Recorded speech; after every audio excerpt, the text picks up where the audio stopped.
pela contribuição. Então, aqui pelo regimento, como é de praxe segui-lo, nós enveredamos pelos debates. Não há deputados inscritos e, aliás, eu não sou da comissão, sou o único deputado presente. Eu vou me inscrever, se você me permite.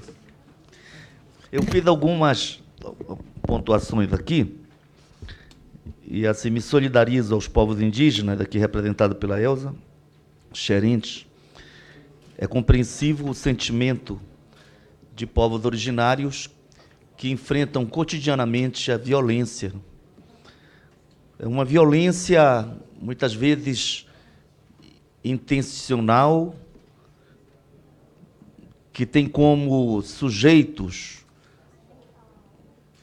diversas faces, ou tem sujeitos de diversas faces, às vezes sujeitos institucionais, às vezes são sujeitos da área privada que têm o objetivo exclusivo da obtenção de lucro fácil. Há uma expressão muito falada aqui, doutores, que é o respeito ao Estado de Direito. Então, nós não podemos fugir disso. Então, a comissão está de parabéns por apresentar uma proposta que possibilita ouvir a sociedade civil, instituições como a OAB, do Ministério Público Federal, né? Mas também representantes do Poder Executivo e, particularmente, dos povos indígenas aqui.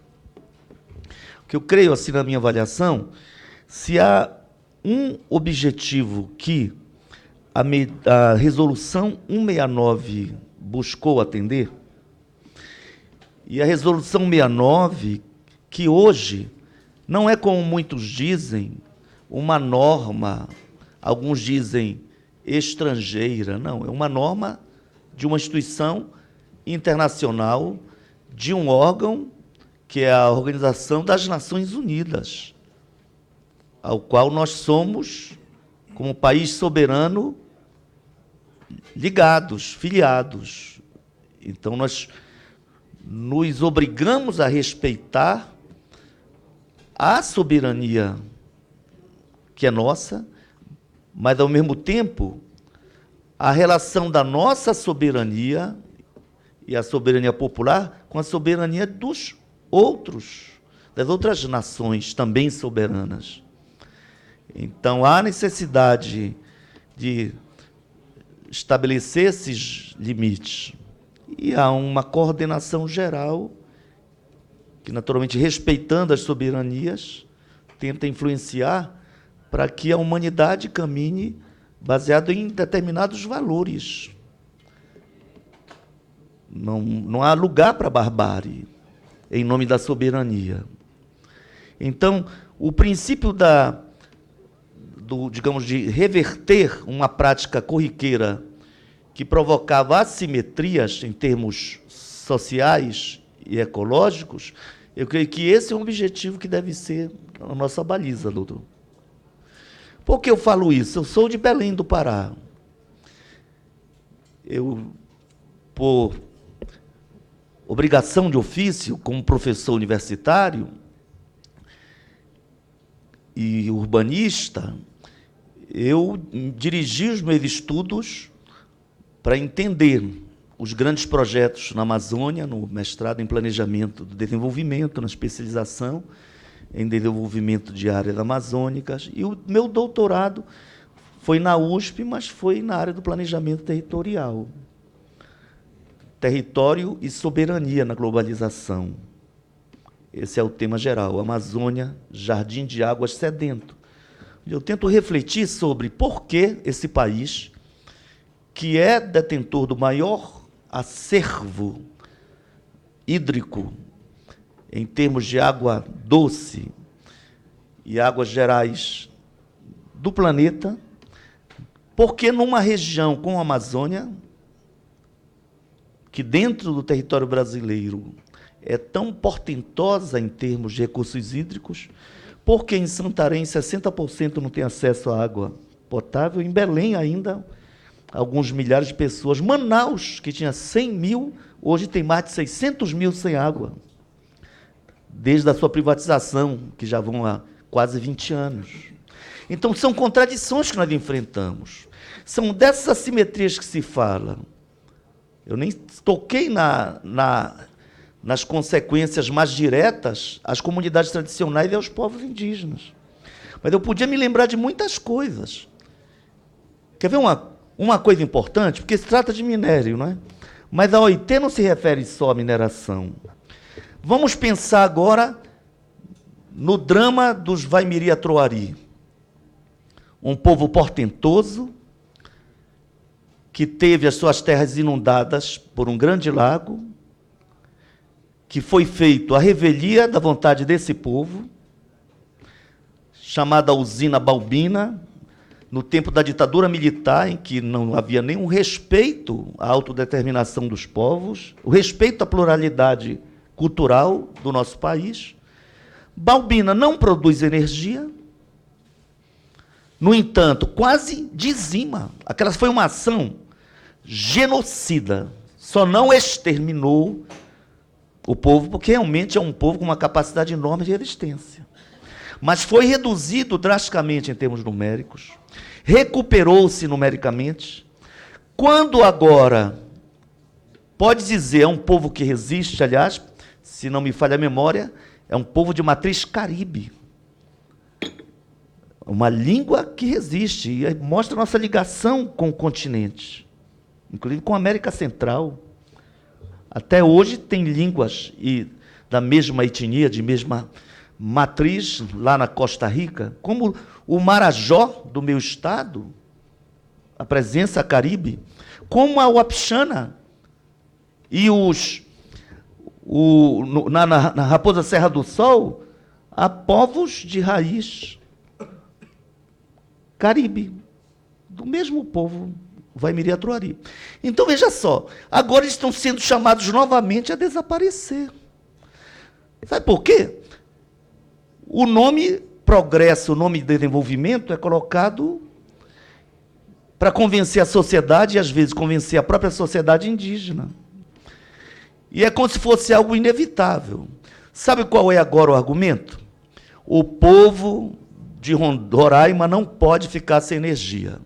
Não pode depender da hidrelétrica venezuelana.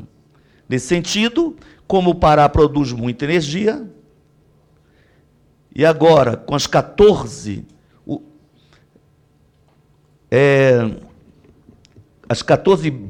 turbinas de Belo Monte, né, nos períodos de cheia, ela já está produzindo energia comparável a Tucuruí, por mais que, em termos médios, ela vai produzir menos que a metade de Tucuruí. Mas, em certos momentos, Belo Monte será a maior hidrelétrica exclusivamente brasileira. Ora, o Pará não consome nem 15% da sua energia. Exporta através do SIN, do Sistema Integrado Nacional. Então, por que não estender esse sistema pelo meio da floresta? Por que manter vivos os Vaimiri-Atroari? O progresso exige que nós façamos. Por que não desmatar? Por que não implantar as torres? Esticar os cabos? O povo tem que ter energia. Aí a gente fica pensando, nem os indígenas são consultados, e sequer os engenheiros se dão respeito, e as autoridades públicas se dão o respeito de apresentar um projeto. Nem o Ministério Público sabe que projeto é esse, nem a Câmara, nem o Senado, ninguém sabe. Eles dizem que será, mas não apresentam como será, porque, na verdade, não há projeto. Porque daqui a pouco será licitado e a empresa interessada em depois administrar a energia, como tem sido nas hidrelétricas, construirá o sistema integrado, ampliará o SIM e dominará os lucros. Tem sido essa a regra, infelizmente. Então, há uma diferença para ligar 2 pontos. Eu posso fazer isso, e de qualquer forma integrar, ligando 2 pontos. No entanto, sempre a solução é passar em cima onde há povos tradicionais. Parece-me que há uma intenção em dizimar, há uma intenção genocida do Estado brasileiro e de outros estados. Então, a sugestão, doutor Paulo, parabéns, ao governo federal de fazer um debate que amplie e vá atrás de experiências outras é muito importante. Esse debate que não resolve tudo. A Venezuela, a Colômbia, Equador, tem minérios, tem petróleo, inclusive, e tem desenvolvido, na prática, experiências de obediência à resolução 169 da OIT. Nem tudo é maravilha, mas tem experiências importantes, até porque, nesses países citados, a população indígena é muito significativa. Nem que o governo queira, ele consegue desconhecer. O Equador é um exemplo. A rebelião indígena, como em Tupinish, quando Evo Morales, pela Amazônia boliviana, né, tentou implantar uma estrada e com o objetivo de também viabilizar a mineração, houve um levante indígena. Então, ele é obrigado a debater. Então, tem experiências que nós precisamos debater. Por quê? A resolução, ela foi regulada em 2004. Então, não digamos que é lei de fora interferindo na soberania nacional. Como, aliás, o nosso presidente tem dito, de forma estúpida, mas não burra. Eu acho que é intencional, para manipular. Porque o decreto 5051 foi promulgado no dia 19 de abril de 2004. Ele representa o quê? A aprovação pelo Congresso brasileiro. Eu não estou falando da Câmara, nem só do Senado. Eu estou falando de um decreto com força de lei.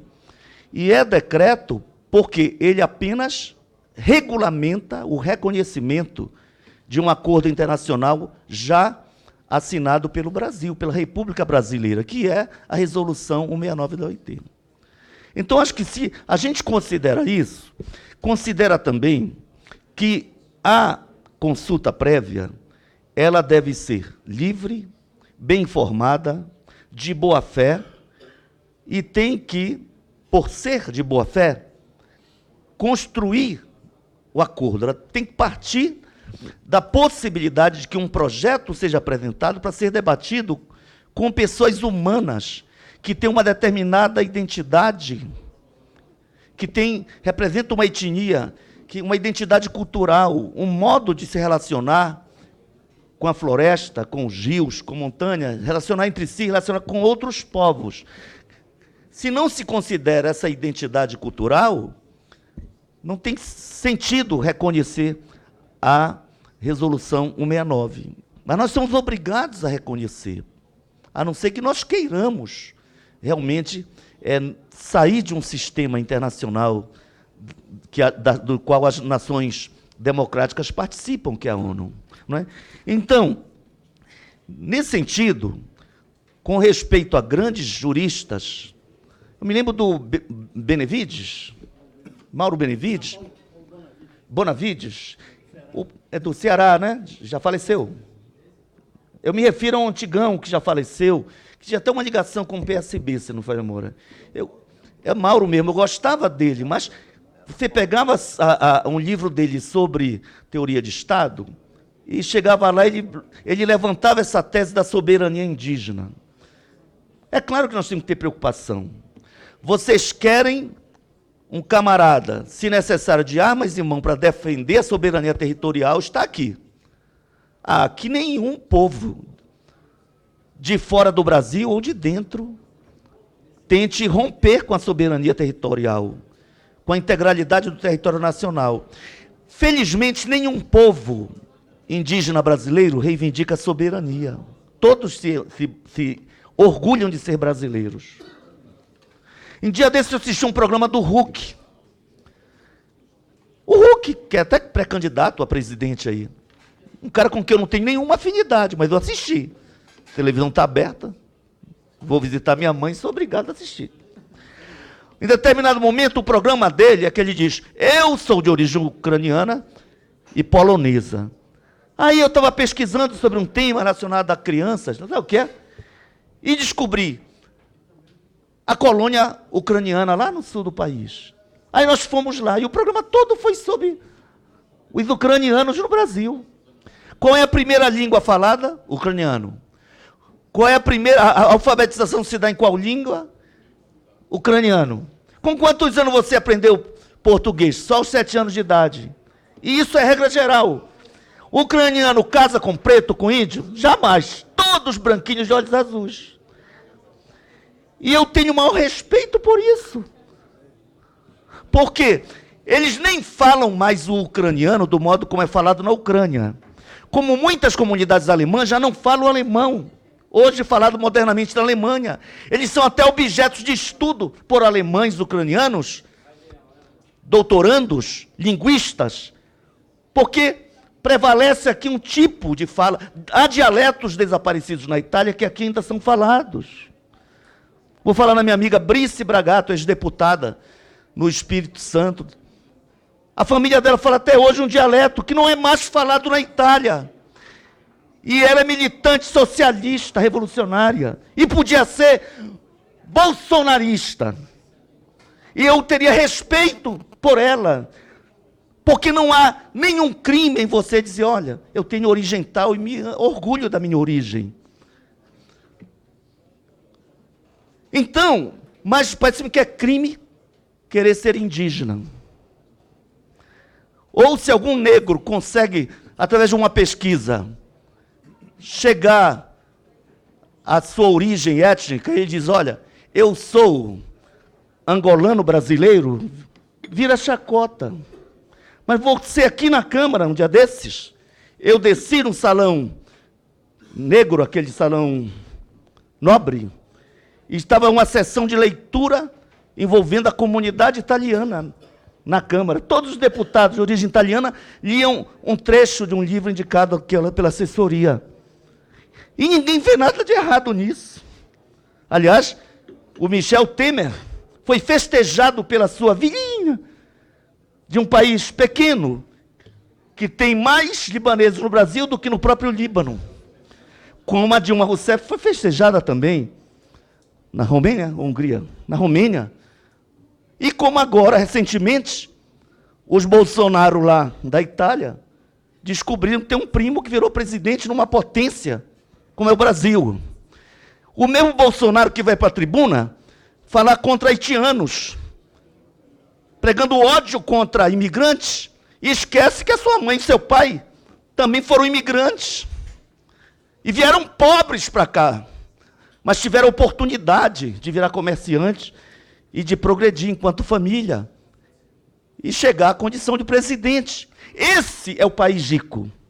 Agora, quando é comunidade tribal e tradicional, aí não pode. Então, pessoal, esse é o debate. Eu não sou um camarada principista. E a OIT, na minha interpretação, quando ela estabelece o processo de consulta, aliás, eu até anotei uma pesquisa que eu fiz, eu concluo com isso, tá? O Comitê Americano de Direitos Humanos enfrentou o debate de uma contradição: consulta e consentimento. Essa é uma contradição. Mas vê bem, não é uma contradição meramente formal, não é uma coisa ou outra. Ela pode ser as duas coisas, inclusive, com todo respeito à fala da Elza. Porque um povo indígena, se ele interpreta, tem a possibilidade de forma democrática, conhecer o projeto, eu suponho que os Vaimiri e Troari, se pegam um mapa que eles conhecem bem, na prática, e tem técnicos que usem o saber técnico-científico, democraticamente, e digam: olha, o projeto é esse aqui, vai arrebentar com vocês. mas sai um pouco mais caro se fizer assim. E vocês não serão atingidos. Topam essa segunda opção, que é mais cara, mas vai ser mais barata, porque não tem nada mais valioso que a vida, e muito menos do que uma etnia sobrevivendo. Mas não, eventualmente, eu fecho com isso, recentemente, vi o Davi Copenhague, que eu conheci quando eu era prefeito. E a tristeza de ver mais de 50% dos Yanomami contaminados por mercúrio. Isso é assustador, pessoal. Não é justo que o Estado brasileiro faça que não veja, ou que autoridades incentivem a ocupação por garimpeiros ilegais, madeireiros ilegais, destruindo todo um povo ancestral, com milênios e milênios de presença no território nacional. Então eu pergunto, seria possível chamar um filósofo do porte do Yanomami, do Davi, eu estou falando um exemplo concreto, para dirigir o seu povo, ninguém questiona a liderança do Davi, para reunir o seu povo, analisar propostas concretas, porque o governo tem informação, desde o projeto Radan, de todas as minas ou potenciais minas de todos os minérios do país. Então é o seguinte, olha, aqui é assim, aqui é assado.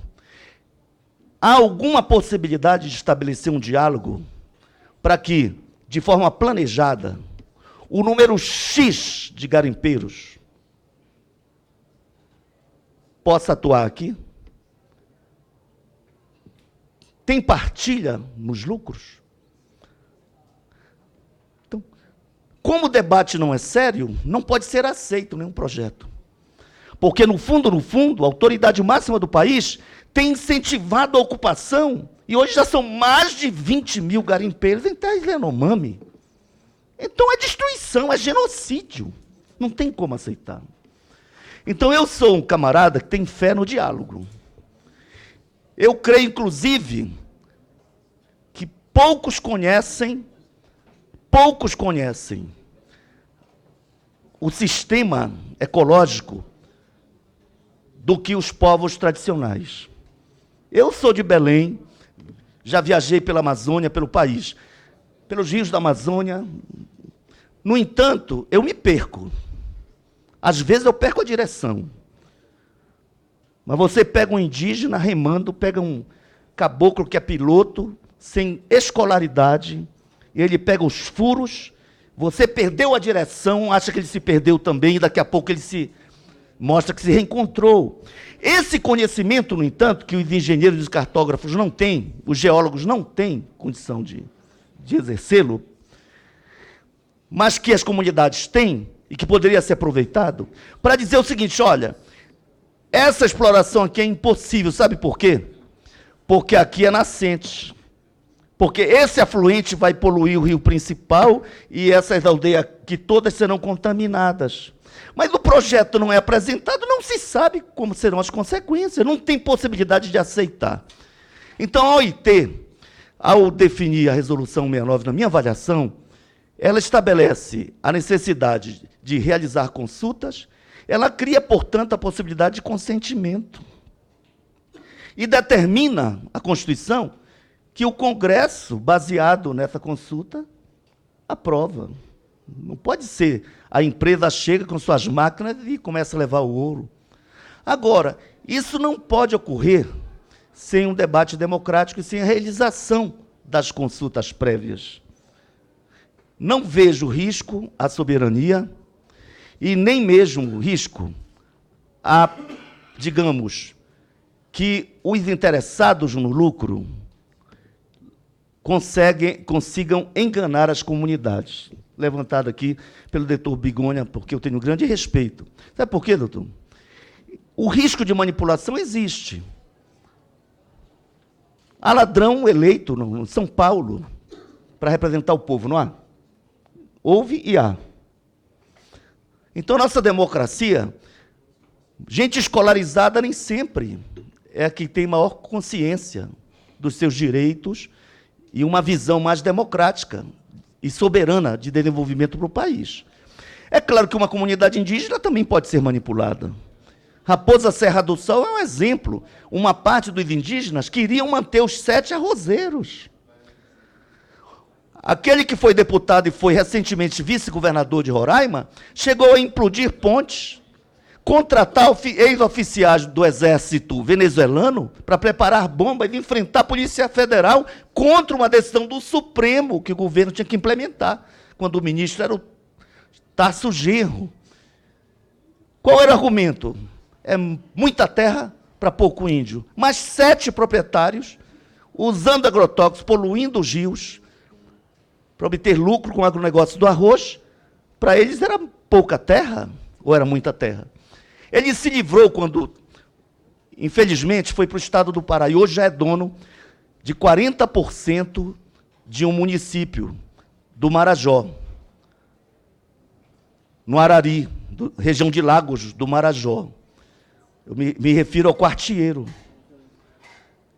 Enfrentou as forças federais, desautorizou as forças federais, desrespeitou o presidente da República, com apoio do general Augusto Heleno, por sinal, que depois foi exonerado.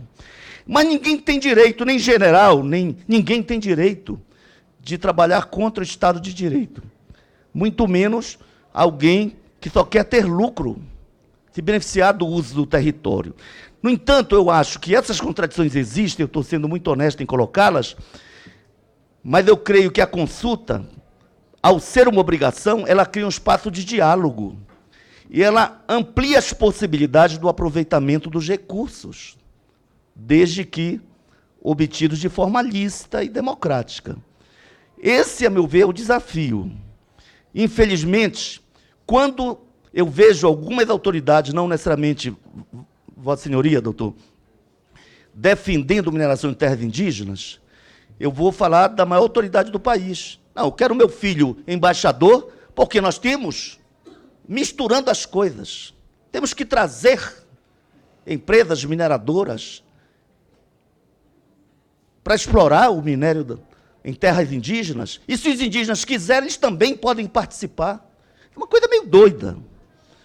Dessa forma, não há como achar que é sério o debate. Me parece que o objetivo é apenas avassalar com os interesses e os direitos das comunidades tradicionais. Então, eu concluo, na minha avaliação, dizendo, os povos indígenas sempre estiveram abertos aos debates. Sabem que não vão resistir com armas, porque não têm condição de enfrentar as armas pesadas. Portanto, ninguém defende romper com a soberania nacional, mas defende a vida.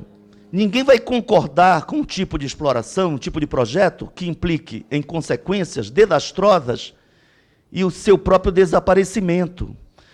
Mas, em tese, um projeto pode respeitar os direitos indígenas, o direito ao seu território, usufruto do seu território, e representar o interesse do desenvolvimento nacional. Não pode ser, no entanto, um tipo de desenvolvimento em que os ônus são das empresas, os bônus são das empresas e todos os ônus para a comunidade que vai sofrer um genocídio, como tem sido historicamente. Me desculpe eu ter me alongado, eu pergunto se há algum deputado inscrito, ou eu passo a palavra aqui à mesa para fazer as considerações finais, porque não vou obrigar ninguém a falar, né? Vamos de trás para frente agora? Minha querida Elza, você pega de novo ou daqui? Vamos fazer na mesma ordem? Doutor Bigoni.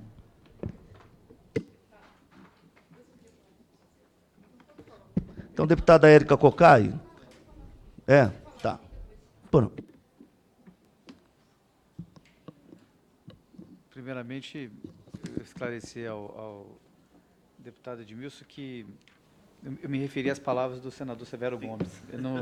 Eu acho que a consulta prévia informada e assistida, ela é uma imposição da 69 e da Constituição da República e ela deve sempre ser realizada. Mas eu fiz essa menção à fala do senador Severo Gomes na perspectiva de que essa consulta é substantiva, não é só um ouvir, né? É um ouvir com a possibilidade de ouvir não também, não é só para ouvir sim, né? ou, se não, o não, pelo menos as ponderações. E, infelizmente, no Brasil não é o que a gente tem visto ao longo dos anos. E nada a ver especificamente com esse governo. Os empreendimentos chegam vendendo esperança, vendendo desenvolvimento, vendendo progresso e deixam um rastro de destruição. Mesmo as hidrelétricas, que a minha geração foi educada considerando o recurso, a construção de hidrelétricas, a opção mais limpa, mais inteligente, mais eficiente. E hoje a gente vê que não foi isso, né? Não foi dessa forma que se revelaram os empreendimentos hidrelétricos. Deixam um rastro de destruição, de pobreza, de prostituição, como falou aqui a líder indígena, de contato com alcoolismo, com drogas. Os empreendimentos chegam com projetos belíssimos, com propagandas ainda mais belas, dá vontade até de morar naquelas propagandas que os empreendimentos produzem, mas a realidade, depois que eles são instalados e que se retiram, de altos lucros dos empreendimentos e de muita dor, de muito sofrimento, de muita pobreza por onde passam. E os empreendimentos minerários, os empreendimentos hidrelétricos, não diferenciam muito, infelizmente. Nós até hoje estamos debatendo sobre os impactos negativos de Itaipu com os Guarani. E até essa semana a doutora Raquel Dodge entrou com uma ação civil ordinária questionando, né, o alagamento lá do reservatório e a completa ausência de cuidado com aquela população. Mas toda vez que a gente encontra com a empresa, o discurso é belíssimo, as propagandas são belíssimas e a realidade é o contrário. Então, é muito delicado, isso eu queria deixar como a minha fala de conclusão, muito delicado debater mineração em terra indígena num contexto de alta transgressão desse direito no Brasil, porque esse debate ele corre o risco de legitimar ações presentes. Nós temos no território Yanomami hoje, como o senhor falou, deputado, Vossa Excelência falou, mais de 56% da população é contaminada por mercúrio. E nós temos, hoje, cerca de, tem um número aqui, 20 mil garimpeiros na área, né, extraindo ilegalmente, minerando ilegalmente. E a Organização Mundial de Saúde revela o alto grau de contaminação de rios e peixes pela ação desses garimpeiros. Então, quando se tem uma realidade tão adversa, e o governo federal, com as intenções que podem ser as mais legítimas, como falou o doutor Paulo, o governo tem que tomar essa precaução de dizer que está debatendo essa matéria, que a matéria é constitucional, portanto, ela é pertinente, o debate é pertinente, mas esse debate não é, de maneira nenhuma, para legitimar essas invasões, essa atividade absolutamente ilegal e inconstitucional. Essa incapacidade de fiscalização do Estado não pode ser legitimada pelo discurso do governo federal, nem que seja um discurso bem intencionado. O Estado de Roraima, por exemplo, eu tenho dados que ele exportou em 2018, e entre setembro de 2018 e 2019, 190 quilos de ouro, embora não tenha nenhuma mina legal em seu território. Então, você vê o nível de ilegalidade, Roraima, de ilegalidade e de dano que essa atividade causa aos interesses nacionais. Em Rondônia, nós temos o caso do Cinta Larga. Eu estive lá em Rondônia com o Cinta Larga do ano passado e constatei o problema seríssimo dos garimpeiros lá, que garimpam o diamante, e as lesões gravíssimas que essa atividade deixa na comunidade. Então, deputado, a minha fala é nesse sentido de alerta. Minerar em terra indígena é proibido.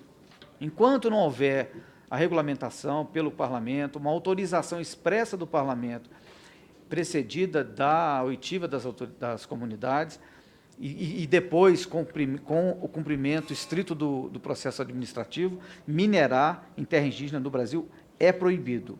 Quem faz isso comete crime. e está sujeito à ação do Ministério Público Federal.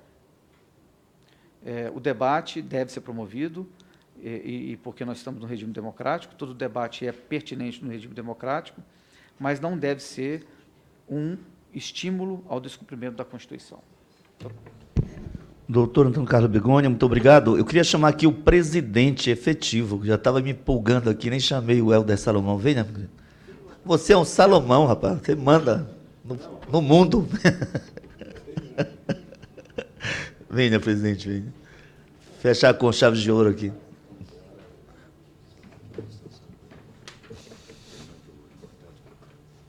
Desculpa aqui, eu teria outras vezes.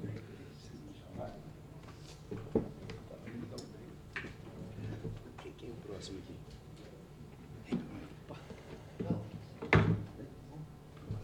A Érica Pedis, que é o juiz de Vamos para o próximo.